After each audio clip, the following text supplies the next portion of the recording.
Life has come full circle. William Shakespeare, King Lear, Act 5, Scene 3. Edmund says, life has come full circle. I am here. Well. I'm not here to talk about William Shakespeare. I'm here to discuss the arc of accordance. Think of the circle of life and imagine the wheel of fortune. Life is indeed cyclical. Those at the top may hit the rock bottom, and those who are ignored may become unforgettable. The circle of life, my friends, consists of two arcs. The first arc is the one that you do not get to choose. The first arc of the circle of life is the one that you don't get to design. It is the arc that you are born with. Your surname, your situation, your circumstances, personal, financial, social. Things you do not choose, but things that you are born with. The second arc of the circle of life is the arc that you get to choose. The second arc is the arc that you get to decide.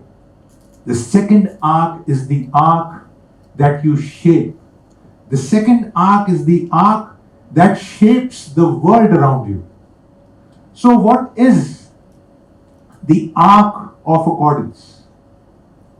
The arc of accordance is when what you believe, what you do, and what the world desperately needs all point in the same direction.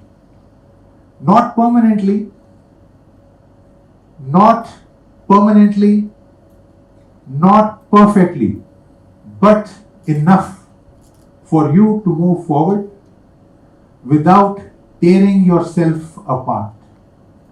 In human rights, the arc of accordance is when the power is in alignment with purpose. In an ideal environment, the power is answerable to purpose and not the vice versa. In Eastern civilizations, there is a concept of karma and dharma. One difference between the concept of karma and dharma and the arc of accordance is that in karma and dharma, the why is more important than the what. But for a detailed comparison between karma and dharma and the arc of accordance, that would require a separate TED talk. Let me share a personal story. In 2006, there was a deafening silence over India. In 1999, a girl had been murdered. And despite years of court proceedings and dozens of witnesses, in 2006, no one was held accountable. The nation asked, did no one kill her? It appeared that the law of the land was far away from the conscience of the nation. I couldn't sleep that night. By the time it was morning, I had realized that as a 20-year-old, I'm going to do whatever is in my scope to put my weight behind the cause. I found myself getting 300 t-shirts printed and organized a candlelight vigil. We saw students scale the walls of their hostels to join us. And before we could realize, it had contributed to a larger public movement, which eventually led to an outcome that reinstilled the faith of people in our courts, that our courts are not just courts of law, but that our courts are courts of justice. It's very important that our courts are not just courts of law, but that our courts are courts of justice. Now, that was 2006. If I ask you in 2026, has much changed? If I ask you if things have changed, one may wonder whether the sophisticated meetings taking place on human rights around the world talk to the realities of families staying in darkness because the only light they get to see is that of armored drones.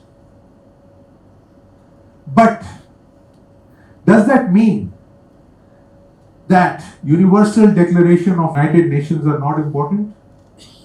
Does that mean that those meetings are not potent enough? No.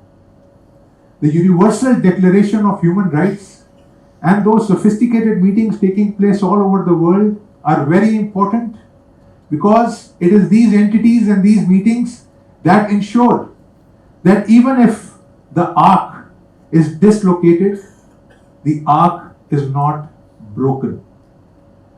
Now, I have shared my ark of accordance with you, but I'll help you form your own ark of accordance.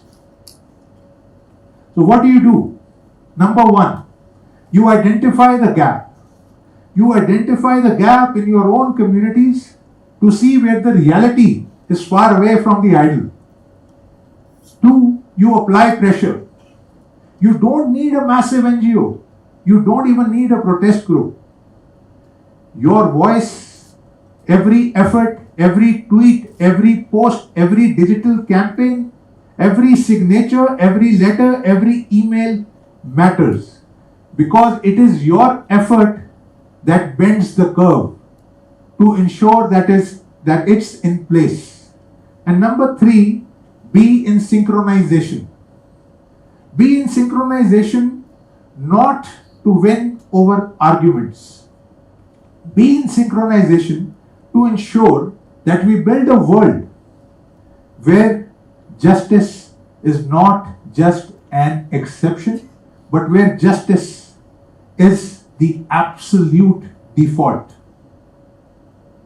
My name is Prabhloch, and I believe that justice is not a destination. Justice is the accordance that we work on every single day. The arc of accordance is the expressway to justice. The arc of accordance is the final flight to justice. Come, let's build our arc together. Thank you.